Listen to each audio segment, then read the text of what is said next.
Jordan Addison's legal issues are finally resolved, but there's still one thing hanging over the Minnesota Vikings' heads.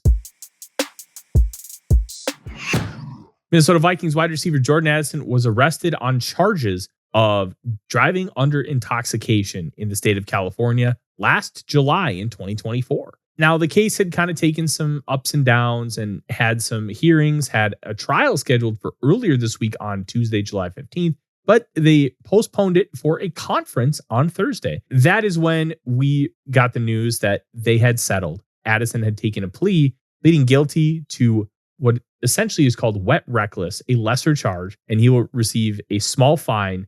Probation, he can reduce that probation by taking a couple of online classes. Now that that's settled from a legal perspective, we can really get into the football perspective.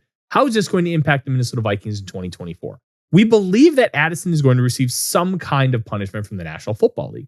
They wait until the criminal case is officially closed before they render their ruling. The result of the criminal case doesn't necessarily have much impact on what is going to happen from a punishment standpoint from the National Football League. Under the personal conduct policy, Addison is set to receive a 1 to 3 game suspension. He did not get committed and proven guilty of driving under the influence, but what he did do was plead guilty to a lesser charge. They are going to look at the facts of the case versus what the ruling is, and that is how they're going to come up with their punishment. We've seen this precedent time and time again. If they believe that he did something worse than what he was actually pleading guilty to, they will punish accordingly. The average suspension for somebody who was charged with driving under intoxication, a DUI, has been 3 games. Marcus May of the New Orleans Saints is one of the last to receive that suspension. 3 games, pretty cut and dry. And that's probably what the Vikings can expect with Jordan Addison. Now, if he ends up getting a 3-game suspension, it's going to be up to guys like Jalen Naylor, TJ Hawkinson, Josh Oliver to really step up